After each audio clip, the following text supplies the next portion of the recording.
अखिल जगत स्वामी साप सदा शिव मल्हारी मणिमल्ल संहारक ऐश्वर्य प्रदाता शक्तिदाता जयदुरी गणाधीशित आदिरुद्र श्री मातंड भैरवा।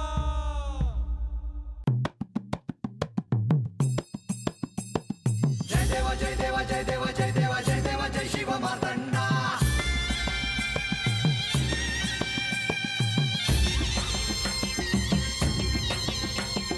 जय देव जय देव जय देव जय देव जय देव जय शिव मातंडा। हरिवर्धन मल्हारी तुझी प्रचंडा। अगडतुम नगारा सोन्याची जेजुरी देव गेले जेजुरा निळा घोडा। अगडतुम नगारा सोन्याची जेजुरी देव गेले जेजुरा निळा घोडा। पाव में तोडा कमरी कर पटा मिहिर मस्तकी तुरा। खोबऱ्याचा कुटका भंडाऱ्याचा भडका बोल अहंकारा सदानंदाचा येळकोट। सदानंदाचा येळकोट। जय देव जय देव जय देव जय देव जय देव जय शिव मातंडा। जय देव जय देव जय देव जय देव जय देव जय शिव मातंडा। हरिवर्धन मल्हारी तुझी प्रचंडा। जय देव जय देव जय देव जय देव जय देव जय शिव मातंडा। हरिवर्धन मल्हारी तुझी प्रचंडा।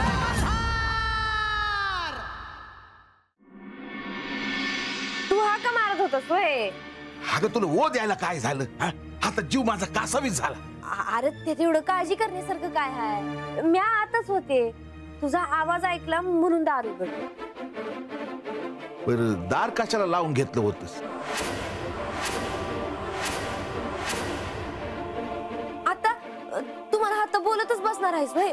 अगं तसं नाही पर बत्ती जाऊ दे. तू कुठे गेला होतास? अगं म्या वस्तीवर जाऊन आलो. म्हणजे आबा भेटला नव तुला? नाही का? अरे आबानं तुला भेटायला बोलवलं आहे. मला? हा अरे गंगी सांगावा घेऊन आली होती, जा त्याला भेटून ये जा. बर काय काम आहे काय म्हणली का? नाही निस्ता ज्याला सांगावा दे असं म्हणली. आलोच मी. हा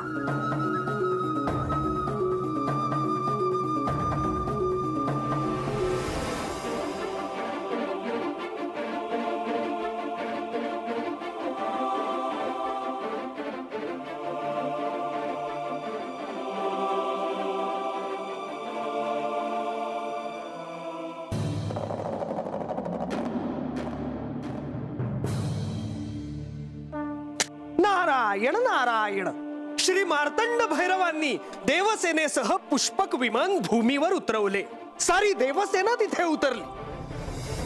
मणिचूल पर्वताच्या पायथ्याशी उतरून ही देवसेना मल्हारपुराच्या दिशेने निघाली.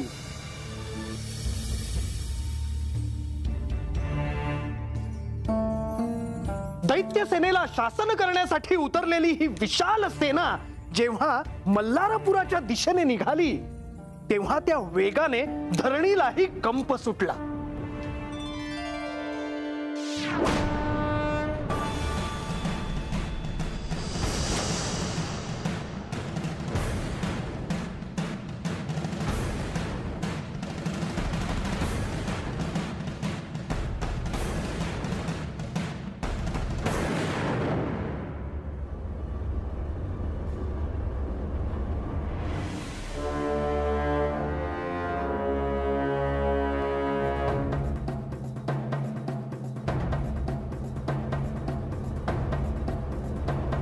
सैन्य पाहून दैत्यांनाही धडकीच भरणार होती. इतक्या विशाल अशा देवसेनेला सामावून घेण्यासाठी इतकी मोठी भूमी देखील आवश्यक होती. युद्धासाठी देवसेनेची छावणी. छावणी कसली, मोठे शिबिरच बांधण्यात आले आणि 7 कोटींचे सैन्य घेऊन श्री मार्तंड भैरव देवसेनेसाठी उभारलेल्या भव्य शिबिराकडे निघाले.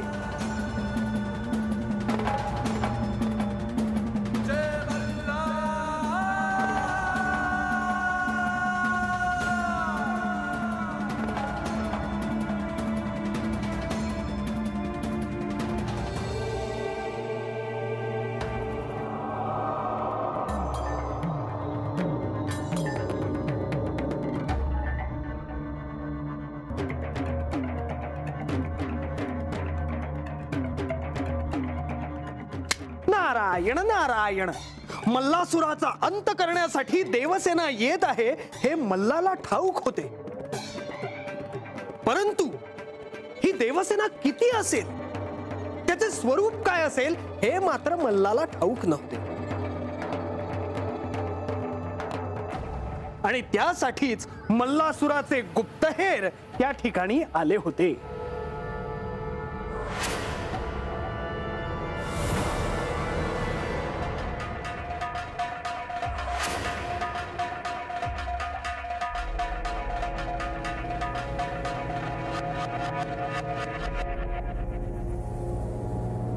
देवसेनेची वर्णन ऐकण्यात मला रस नाही. पुढे सांगा.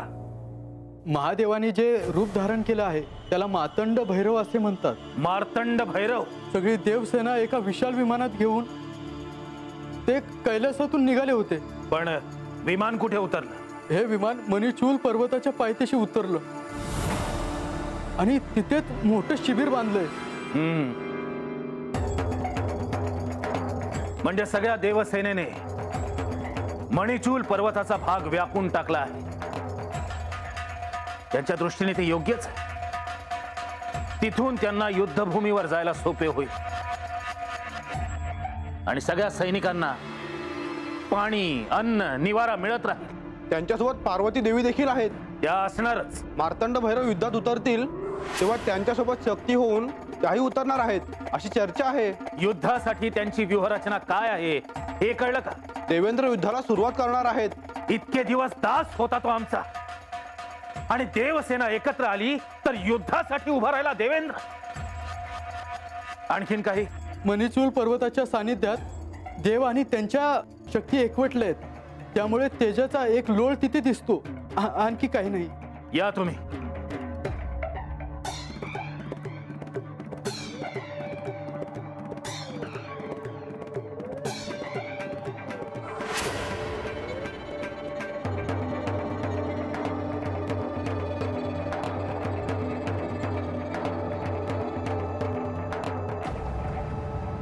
मणी, अजून किती वेळ वाट पाहायची?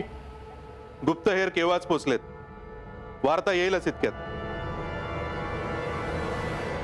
आतापर्यंत देवसेना कैलासातून निघाली असं ऐकत होतो, पण संपूर्ण देवसेना मणिचूल पर्वताच्या पायथ्याशी येऊन पोचली आहे. त्यांनी तिथंच मोठं शिबिर बांधलं आहे. याचा अर्थ युद्धाला पर्याय नाही. एवढंच नाही तर त्या महादेवांनी नवीन रूप धारण केलं तुमचा वध करण्यासाठी. निकंब! मला गुप्तहेरांनी जी वार्ता सांगितली तीच सांगतो आहे. मी त्या महादेवाच्या शक्तीला पराभूत केले होते, याचा विसर पडलाय वाटतं सगळ्यांना. त्या महादेवानी कसलं रूप घेतलंय म्हणालास? मार्तंड भैरव.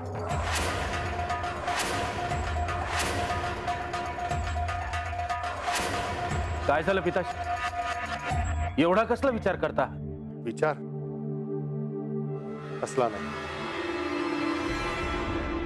निकुंभ, हे साम्राज्य मी दैत्य कुळासाठी उभारलंय. माझ्यानंतर याचा वारसदार तू आहेस. तुझ्यावर खूप मोठं दायित्व आहे. पण हे असं निर्वाणीचं का बोलता? निर्वाणीचं कुठं बोलतोय मी?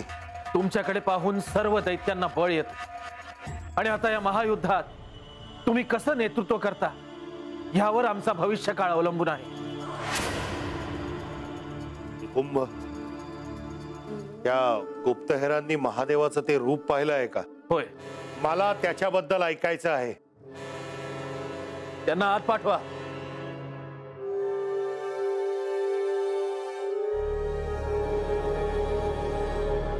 असुरराज मल्लासूर यांना मार्तंड भैरवाच्या रूपाचे वर्णन ऐकवा.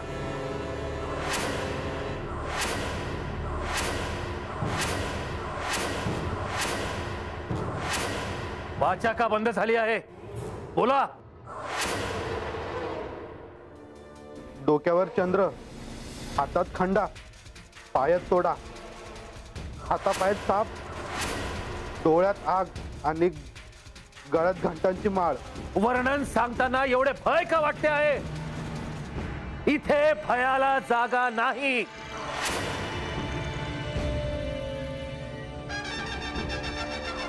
निकुंभ, नारायण नारायण. अहंकारीपणा तरी किती असावा बघा. आपल्या अहंकाराने उन्मत्त झालेल्या मल्लासुराने आपल्या हिताची वार्ता घेऊन आलेल्या आपल्या सेवकांनाही यमसदनास पाठवले.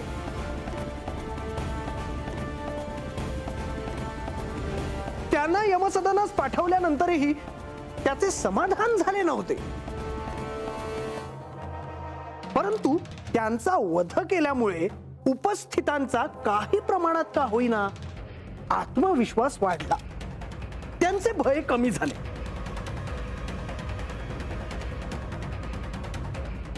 नारायण नारायण. असे जरी असले तरी या साऱ्यामुळे मल्लासूर काही प्रमाणात का होईना घाबरला होता. तो इतरांसमोर आपले भय दाखवत नव्हता इतकंच, परंतु एकांतात असताना मात्र त्याला भय वाटत होतेच.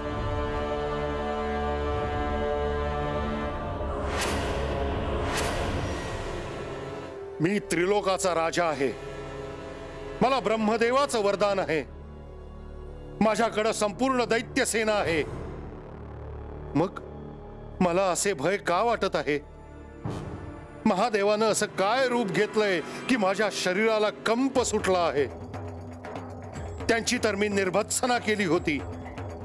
मग मला अशुभ संकेत का मिळत आहेत? आतापर्यंत मी सगळ्यांसमोर वल्गना करत होतो. माझा आवेश पाहून सगळ्यांना धीर येत होता. पण आता मलाच भय वाटत आहे. असं जर कोणाला कळलं तर? नाही नाही, काहीही करून मला स्वतःला सावरायला पाहिजे.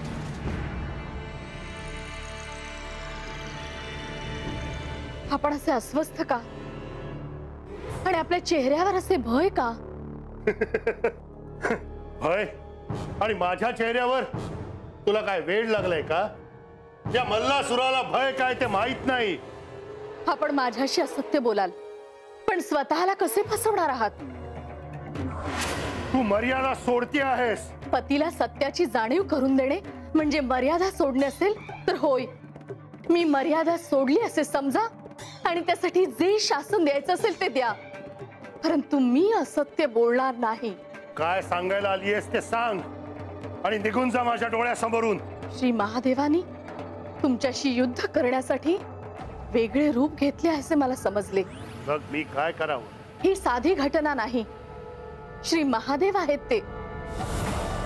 सृष्टीचा संहार होणार असेल तर तो त्यांचा अधिकार आहे. आजपर्यंत ते कैलासात होते, परंतु आता ते कैलास सोडून निघाले सुद्धा. तो बैरागी काय करणार? हे असे शब्द त्यांच्यासाठी वापरू नका. समस्त सृष्टी त्यांची स्तुती करते, मग आपणच त्यांच्या विरोधात का? कारण मी तिन्ही लोकांचा राजा आहे आणि हे पद मी माझ्या सामर्थ्यावर मिळवलंय. मला कोणीही दिलेलं नाही. पण प्रत्यक्ष महादेवांविरुद्ध युद्ध? तुला कसले भय वाटत आहे? माझ्या सौभाग्याचे.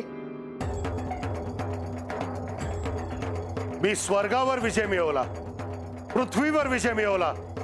त्याही वेळी हे देव काहीही करू शकले नाही. बघ आता काय करणार?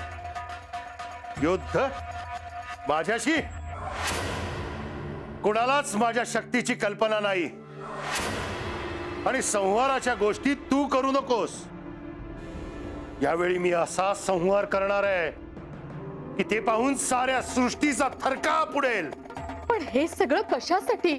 दैत्य कुळाला देवांपेक्षा श्रेष्ठ म्हणून प्रस्थापित करण्यासाठी. मनुष्यांनी दैत्यांची पूजा करावी आणि दैत्यांचंच अनुकरण करावं यासाठी. पण असे नाही झाले तर? का नाही होणार?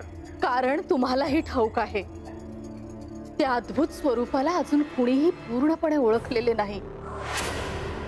श्री महादेव हे आदिपुरुष आहेत. ते अजेय आहेत.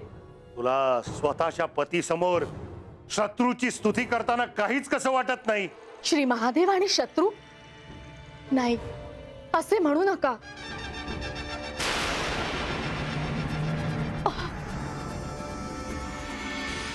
तुम्ही माझा गळा चिरून टाकलात तरीही मी हेच म्हणणार.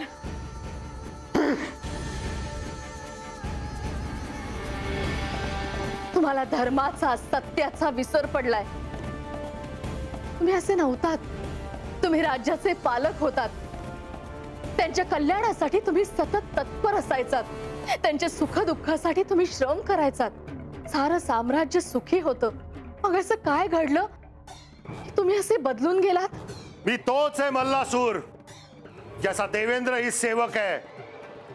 चितेची राख अंगाला फासून स्मशानात बसणार आहे त्या बैराग्याचं भय तुम्हाला दाखवू नकोस.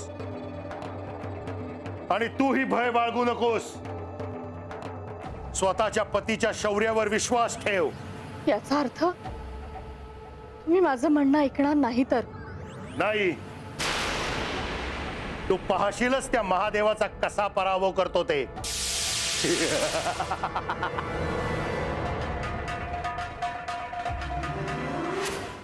नारायण नारायण. साक्षात मृत्यू आपल्या समोर उभा ठाकला आहे हे माहीत असूनही त्या मल्लासुराचे धाडस बघा.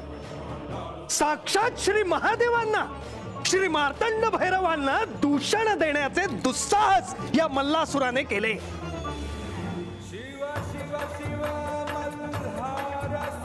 नारायण नारायण. श्री महादेव म्हणजे लय तत्वाचे स्वामी.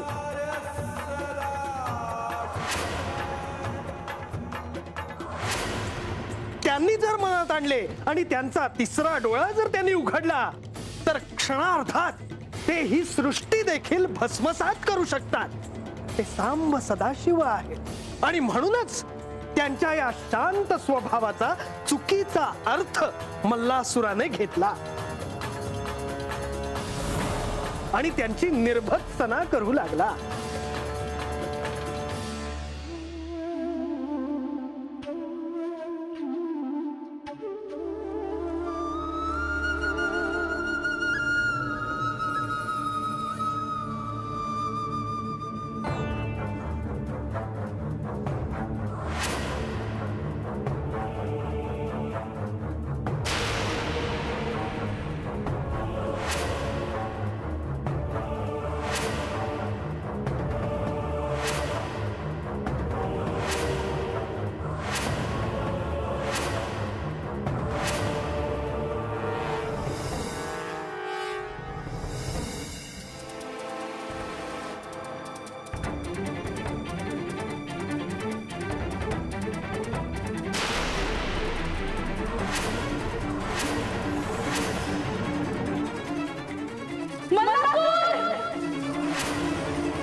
मी म्हाळसा, या जेजुरीची सम्राज्ञी,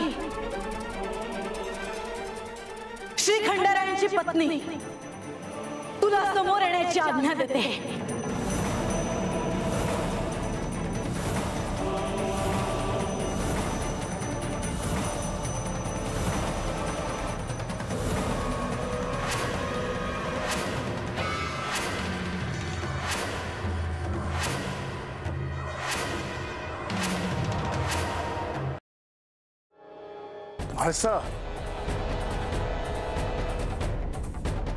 आजवर अनेकदा आख्यानात तू श्री महादेवांची केलेली निर्बसतना माझ्या कानावर आली होती.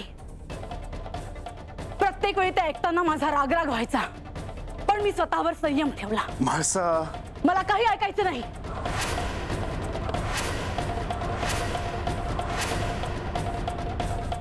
आज मला असह्य झालं. तू जे दुस्साहस केलं आहेस त्यासाठी तुला शासन मिळायलाच हवे.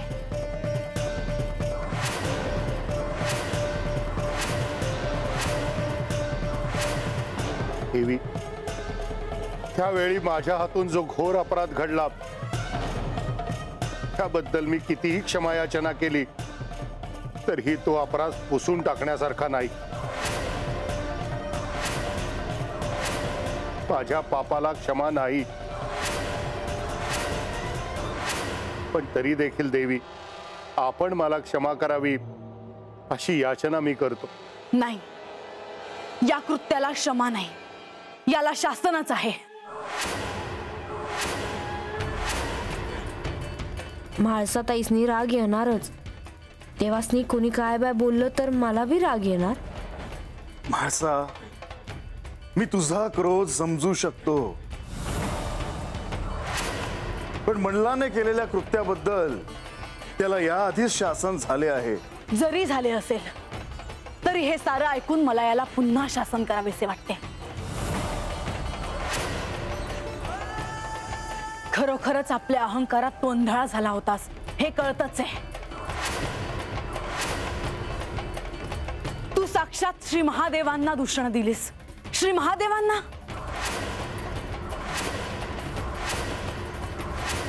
जे त्रिमूर्तींपैकी एक आहेत, या सृष्टीच्या लय तत्वाचे स्वामी आहेत ते. तुला त्यांना दूषण देण्याचे धाडस झालेच कसे?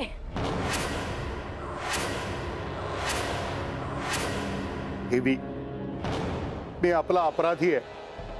आपण द्याल ते शासन मला मान्य आहे. तुझ्या कृत्याबद्दल तुला असे शासन द्यायला हवे की पुन्हा श्री महादेवांबद्दल कुणाचेही अपशब्द काढण्याचे धाडस होणार नाही.